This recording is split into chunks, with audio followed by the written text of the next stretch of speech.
What a stunning fish. We're going to get this back in the water pretty quickly. Whoa, big one. Whoa, big fish. Big fish. All right, I think it's time to let this guy go.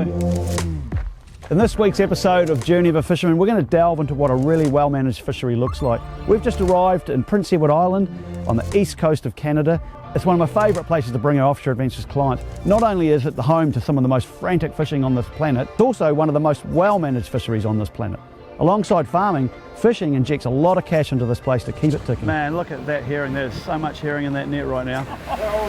Look at the size of that. And New Zealanders, they're a big part of the tourism here, and the tuna fishing. But the main reason we've come to Prince Edward Island is to fish for the giant Atlantic bluefin tuna.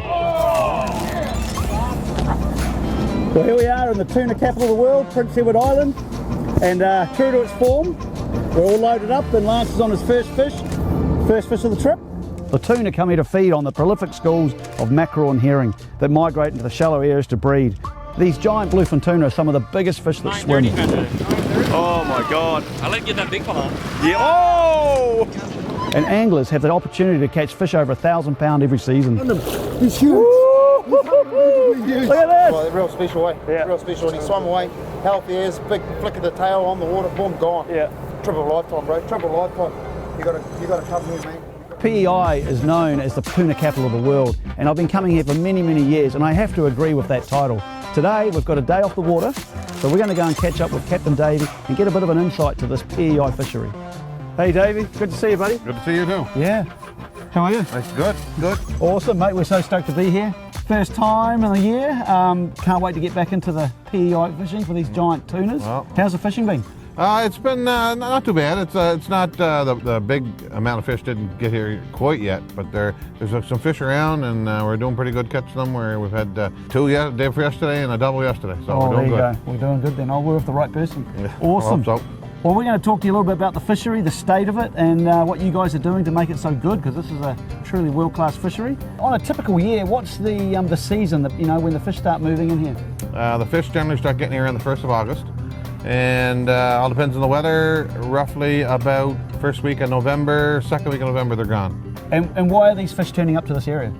Well, traditionally this has been for hundreds of years. They've come back to the same area all the time, and they're following the bait fish, the herring and the mackerel, and they go where the food is.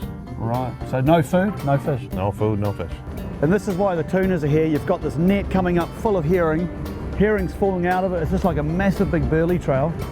We've got whales, the gannets are going in. There was a stretch where the fish didn't show up, and back about 15 years ago, they just come out of the blue, and they've been an abundant amount of fish ever since. Right, and for the last 7 years that I've been coming here, there's been an abundance of fish. It's been fantastic fishing. Yeah.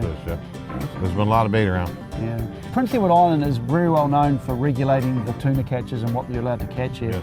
How does that work? I mean, is there a certain amount of fish that you're allowed to catch per year? The Canadian quota, there's Nova Scotia, New Brunswick, Newfoundland, the PEI, and the Quebec Madeline Islands. PEI gets 33% of that. Right, yeah. So we're end up with somewhere around 142 odd ton. Yeah. And right now, each fisherman, there's 353 licensed fishermen of tuna and PEI, and everybody gets one tag because there's so many fish around. If they just open it wide open, it only lasts for a day or two. Coming to see how they do things over here, in Canada is just a whole eye-opener. And once you catch that tag, there's a list drawn that you get a second tag, and they go down the list, and then the following year they start at the bottom of that list and they go down, so it's fair for everyone gets a couple tags in a run of 2 to 3 years. It's so incredible, These guys, they get one tag card every year. They get the opportunity to kill a fish and to manage that well that that they're not sort of overkilling or taking more than they should. And the fish stocks are managed incredible. That's wonderful. I think New Zealand's got a long way to learn, long way to go protecting our resources at home. Yeah. So it's done on tonnage, and if you catch X amount of fish and it's still under, then more tags get sent out on the ballot.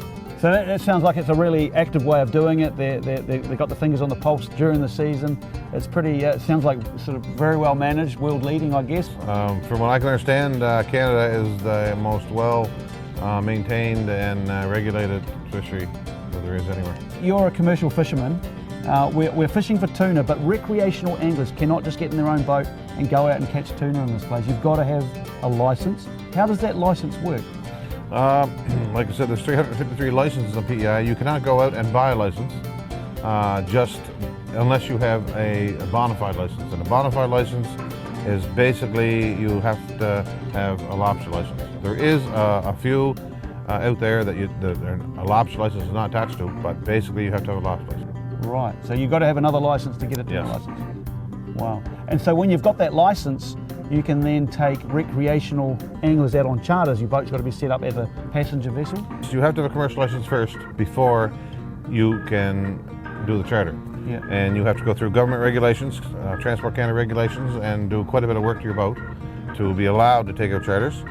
And you have to have a special course on how to release the fish, so they will be released and stay alive and be good to catch, next month or next year.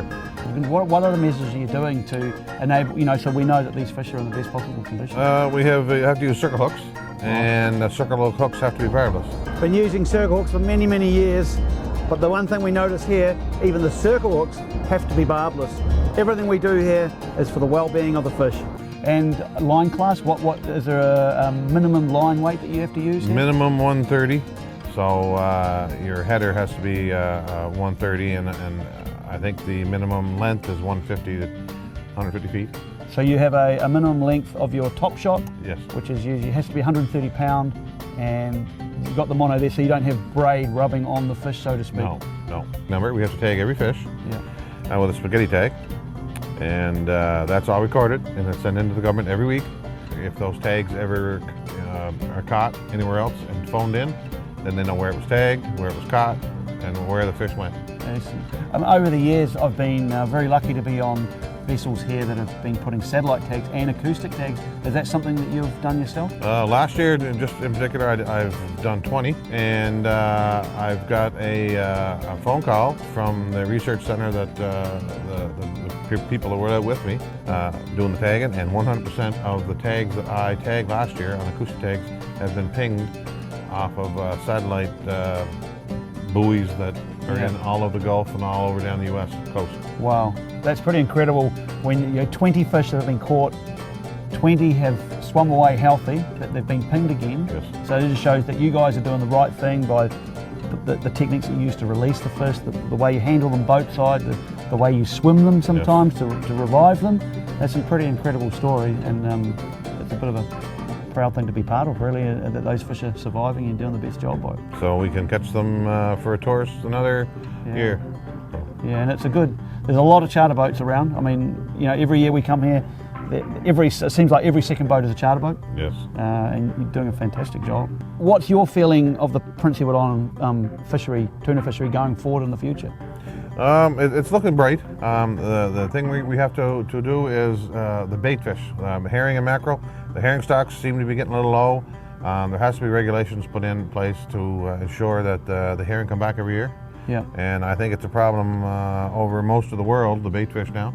So I think there has to be regulations put in a lot of places to ensure that the herring come every year, and then the tuna will come every year.